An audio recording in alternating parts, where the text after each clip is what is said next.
Hey guys, this is Jon and Nicole, and welcome to Fill Me In, where we dive deep into the world of aesthetics. This is our first podcast together. Yeah, so exciting. Nicole, you traveled from Denville, New Jersey. Which is how far? A good 3.5 hours. Oh my gosh. In the rain. Welcome to upstate New York. It's beautiful. Is it gorgeous? Because this time of year, it's questionable. It's a little gray today, but yeah. So we're going to talk about what today? We're introducing ourselves. Yeah, we're going to introduce ourselves. Okay. Kind of get into how we got into the field. Yep, I love it. Sounds good. And it's funny, me and Jon have known each other for like a year now, but we don't really know our background stories. So I think it's going to be fun. And we met in person. You've been an Allergan trainer for how long? It's a great question. Like almost 2 years? Were you a year longer than 3 me? years. No, it was 2021. Oh, wow. Yeah, 3 years. Yeah. That's amazing. Yeah, yeah. And I just became an Allergan trainer last year, but we just met each other at the SkinViVe Train the Trainer event, and just rest is history. So how did you get into aesthetics? Tell me your story. Yes. So I've been a nurse. Yes. The full story. Yes. I've been a nurse for over 10 years now. When I graduated nursing school, I was a baby. I was 21 years old. I know I started working in the hospital. I worked there for like 3 years, but I always had a passion for aesthetics. I suffered from a lot of acne, and I think that really kind of got me into this field, you know, learning the skin, learning how to heal the skin, hiding some scarring and all of that. So I always knew I wasn't going to stay in the hospital setting. And eventually I decided to go to night nursing so I could get my license in aesthetics. God bless you. Because this field has not always been this big. You know, it was really hard to get into it back then. It took off, like, I think during COVID. It blew up. 2021. It blew up. Yeah. So 7 or 8 years ago, it was impossible to find a job. So I went to night nursing. I would be up for like 48 hours sometimes. It was crazy, but I got my aesthetics license. I put myself on Indeed, and I got hired by a surgeon within like a month. Wow, that's amazing. Yeah, I worked there for 6 years. And so what kind of nursing did you do before? Med-surg, neurology, okay. A little bit of everything, but Awesome. And I wouldn't trade that for the world. That experience was incredible. You worked at which hospital? Morristown Medical Center. Yes, yeah. Big, small? Big trauma center. Yeah. Yeah. How about you? So my story is I graduated from nursing school in 2013 and was a cardiac med-surg nurse for like 4 or 5 years. Worked like 2 years on the floor just to gain some experience, and went back for my master's. And then in 2017, became a nurse practitioner and transitioned from like bedside over to NP. It was like hospitalist NP, like emergency, like did admitting. It was great. Literally wouldn't trade it for the world. But my whole entire life loved like fashion and beauty. I always told myself like if I wasn't doing like medicine, I would be like in fashion, like in New York City and like a bigger city. So to do something like in medicine, do something impactful, I guess, right? But then also do something now that we love, making people feel beautiful and confident. Absolutely. It's like the world. So in 2020, there was a medical spa in the area that needed an injector, and it was where I was getting my Botox. So I was like, this is my chance. There you go. Right? And so I went and got my certification and then started in 2020, and it was literally right when COVID hit. Jeez. So it was like that 2 months where like we had to wear masks, we couldn't treat anything. We finally reopened, right? And we can only treat like above the mask. Is that what it was for you too? Yep, same thing. So crazy. What year did you start injecting? So I've been injecting, hold on, I have to think of what year because it's been 7 years. Wow. Okay, so 2017, 2018? Yeah, so it's been 7 years. I did 6 years with the plastic surgeon. And then like 10 and a half months ago, separated and started my own practice. That's amazing. Yes. That's cool. Did you start, because I feel like, at least for me, I really think in order to build like a clientele and like patients, like I started out part-time. And so I was like working full-time in the hospital and then did part-time aesthetics. Like I was literally working 7 to 3, hightailing my ass straight to the office right after that to see patients there, and just doing that part-time for like from 4 p.m. to 7 p.m. just like 3 days a week. Book. Yeah. And then after a while I was like, no, like I need to like jump ship and go full-time. And that's when I did that. But it definitely helped in the beginning because I feel like so many people too, like right off they just want to be busy. We all want to be busy. but I feel like it's impossible. That's a huge thing. Yeah. You can't just like jump into it and expect your book to be full. No. Yeah. I did surgery half the time and injectable patients the other half the time. And then eventually I just got so busy that it was full injectable patients. A blessing. Yes. Oh yes. My gosh. Yes. Amazing. But I do think it's important to build a book prior to kind of taking that on full time. And when did you open up Exhibit? We opened up June of last year. Oh my God, you're coming up a year. Yes. Huge. Crazy. We have over 2,000 patients. Incredible. Yes. In just under a year. Yeah. That's so impressive. Oh my God. It blew up, which we're so thankful for. And you work with a PA. Her name's Melissa. My partner is Melissa. She's an amazing PA. She's also an injector. She's been doing this longer than I have. She taught me everything I know. So that's so cool. Yes. And then you have an esthetician. How many? Do you have one? Two? We have one esthetician planning for 2, but That's we awesome. have Brittany. She's incredible. She's getting so booked. That's why we need a second. Yep.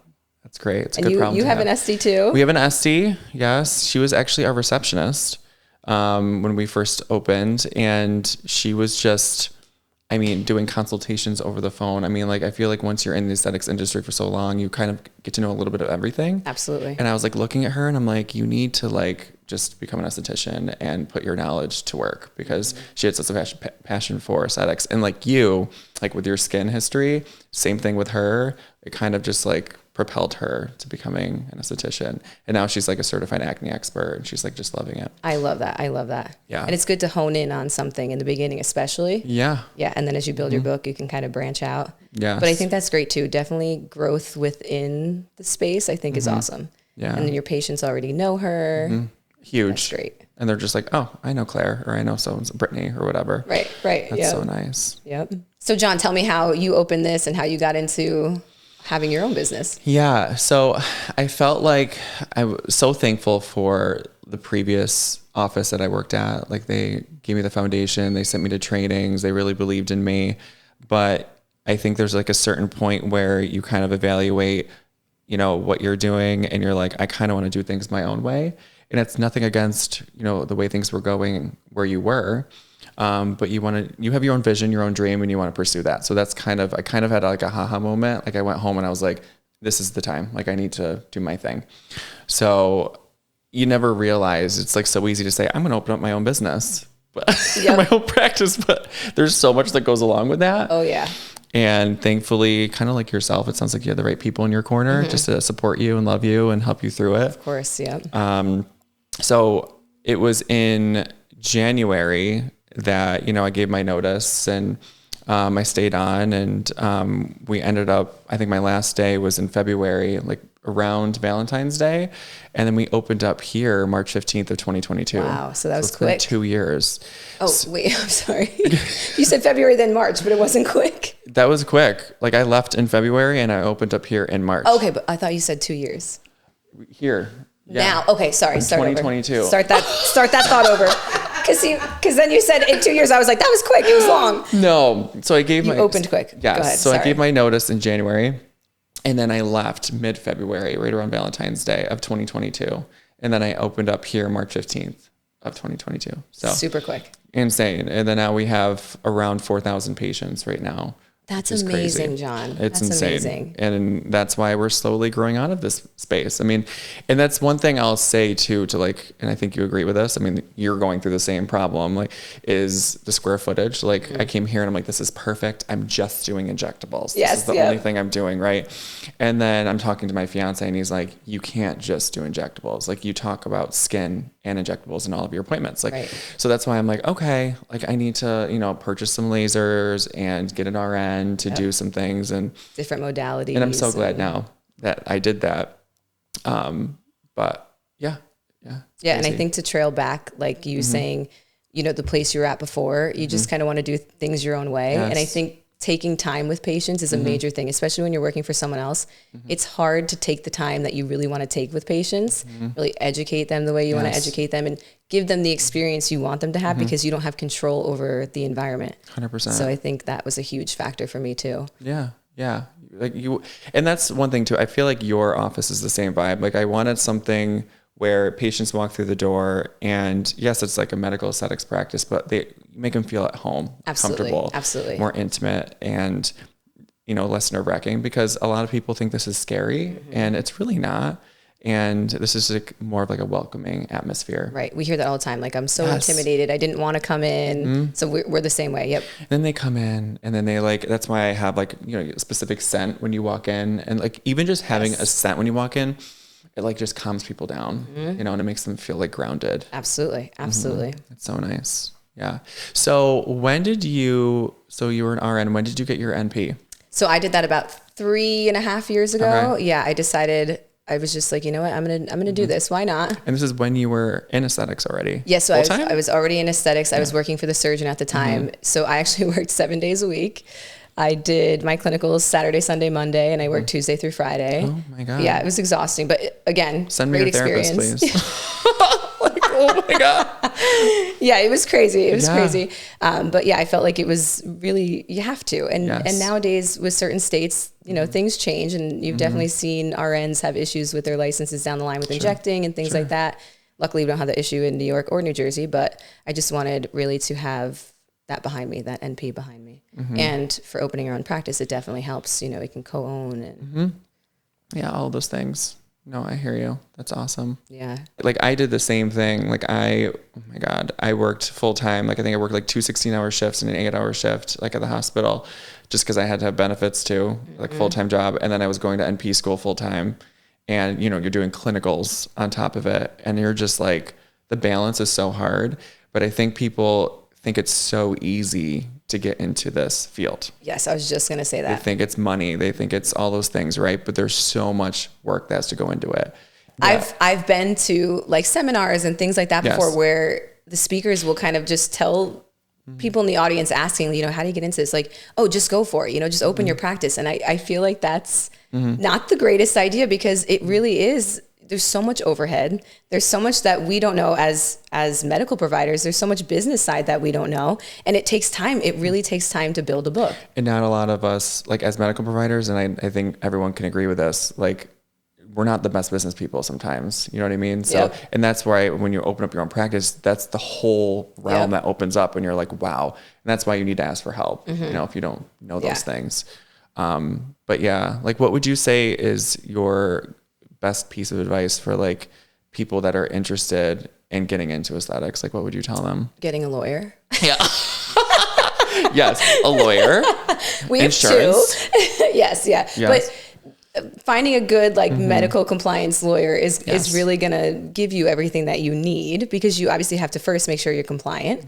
Find a medical director that you mesh with and can work with, and finding the right people to work for you. That's a big one too. In Jersey, do you need a medical director? Yes. As a nurse practitioner, we still do. Yes. Yeah. So we have Dr. Domasi Martinez. He's great. Very nice. And I know you have Corey. I do have Corey, but he's actually not our medical director. Oh, that's right. He's in New York right now. It's still allowed as nurse practitioners, we can own our own practice. That's amazing. So I'm our own medical director. Yeah. We're hopeful for New Jersey, but I don't know. I hope so. Yeah. I mean, to backtrack like that, there's talks in New York about it backtracking and requiring an MD too, which is, I'm grateful. I will have Corey, which is my fiance. For those of you that don't know, eventually I'll talk more about him. So yeah, I don't know.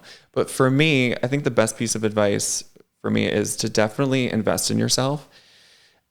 Major. People just like want a training or want to just start and open up a practice and get going, but you need to get like a certification, whether it's like through AMET or through, does Empire still do them? Empire still does them. Yes. Yep. My medical director actually used to work for Empire. Oh, really? Yes. Yep. Yeah. I think I did mine through AMET, and even just getting that, it just makes you more reputable. Just to say I have my certification in beginning, like a beginner's course. Even a good one, AmSpa has injection anatomy. They do. Yeah. It's like a 2-day, but they go through everything, rheology of every product, the anatomy, you get the cadaver. So that one's really helpful. Yeah. And then just sending your resumes just to every practice. I think it doesn't hurt. Stop in. I think personally, and I think in this newer generation, we're kind of in between the generations, but I'm still the generation of, it's more important to me to like look nice, bring in a nice paper resume, and say, hi, I'm interested in a job, instead of just emailing it. Yeah. Because if you show face, it makes exactly. It's going to go much further. It'll go way more, much further. But anyway, those would be my pieces of advice. And just if you're not working at a like office yet, just, I don't know, finding trainings. Like there's things that you can do right? Even conferences, right? Just Absolutely, to go to yes. them. Yep. Just to kind of market and get your name out there a little bit does help. And networking, you get to meet so many people at those conferences. I mean, we've been to 3 so far. We're going to one in June. Modern Booty Con. Yes. Love it. Yes. Doing my first cadaver lab, which why is it my first one? I have no idea. But thank God I'm doing it. It'll be so much fun. They're amazing. And it's so amazing. And the cadaver lab with Dr. Surik, you get to actually inject the filler. Then you cut down and get to see the anatomy. That's amazing. Yeah, it's incredible. Yeah.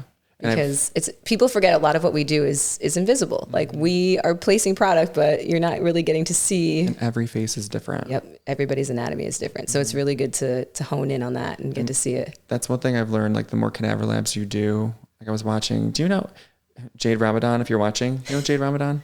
I think she's in Virginia. Okay. But she posted, I think she's done like 4 or 5, and she was like, it's so cool each time. It's like a different face. Yeah, exactly. So it's like different structures, and like you just learn so much. Yep. So stemming back, I know we talked about how we met being trainers, but how did you become an Allergan trainer? Yeah, my practice, I primarily use mostly Allergan products, right? So like Juvederm, Botox Cosmetic, Kybella, things like that. So that was one of them, but also I had a really good relationship with my Allergan rep, and they just believed in me from like the get-go, which I'm sure was the same for you. But I think they also look at your story maybe too, and just, the practice that you've, grown to be, and like your whole story. They obviously look at your experience and how long you've been injecting. They want to make sure that you're using like safe outcomes and, all of your before and I don't know, just everything. Yeah. Would it be like similar story for you? Yeah. We are like a 99% Allergan practice. We use other products, but I truly believe in Juvederm and the longevity and Botox. Like we have no issues with it, and our patients love it. But yeah, I had a really great relationship with my rep, and when the time came, he was like, let's put in your resume. I did a couple interviews, and here we are. And I think I do love being a trainer. I think it's so important when you go to these trainings. You hear a lot of the time the people are like so nervous to train with you, and afterwards they're like, oh my God, that was so relaxing. Like I feel like you cannot create that kind of like environment in there because they won't learn, and they won't feel safe asking you questions, and they won't feel safe injecting in front of you. True. So and they like look at you, as like this, right? But like me, I remember my first training, I was like scared. It's like I was like, I literally, I was up the night before looking at the PowerPoint. I was writing notes. I'm like, okay, like how do I tie this into this? And I remember like my first training into now. Now when I go into trainings, of course I'm looking at the PowerPoints and prepping, but it's just a little bit different. Like writing, like you literally can just go right into it. You're just so much more comfortable. Yep. And every training's different. Like either we're like going right to hands-on, and we're doing more of like incorporating like, the PowerPoint or like that kind of thing into it, or it's more anatomy based. Have you been doing rheology?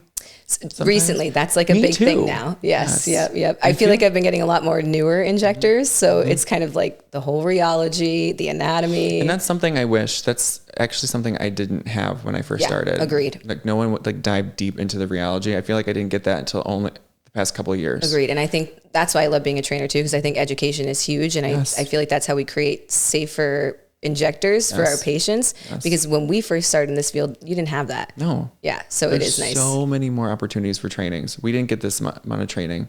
I remember just like seeking out people that were like hosting, trainings at their practices and stuff like that. You couldn't find it.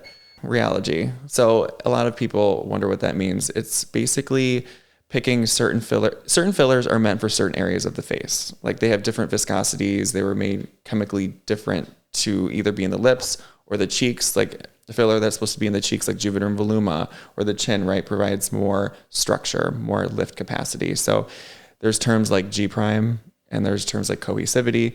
Those products like Juvederm Voluma or Volux have a higher G prime and cohesivity, which are going to provide more of a lift capacity, right? Correct. And the water affinity. Yes. So rheology is essentially the makeup of each product and why they're different and the areas that they go in. Yes. And that's why it's like so important, because there's obviously you're going to have patients that go from like practice to practice, right? It just happens. And, sometimes I'm sure that you've seen like Ultra Plus in the cheeks or Vobella in the cheeks, or there's certain products and you're just like, oh God, why? How did this happen to you? How did this happen? But that's why it's so important to find a provider and find a practice and research research, right? Absolutely. To make sure that you're going to a trusted provider that knows, what, fillers are meant for different areas in the face. All right, guys, thank you so much for tuning in to our first ever podcast together, wherever you guys are watching. Don't forget to follow our Instagram accounts, Injector Jon and Aesthetic Nurse Nicole. Yes. And don't forget to give us a thumbs up, subscribe, and hit the bell for notifications on YouTube. And if you have any comments or questions, you can leave them below and we'll fill you in next time.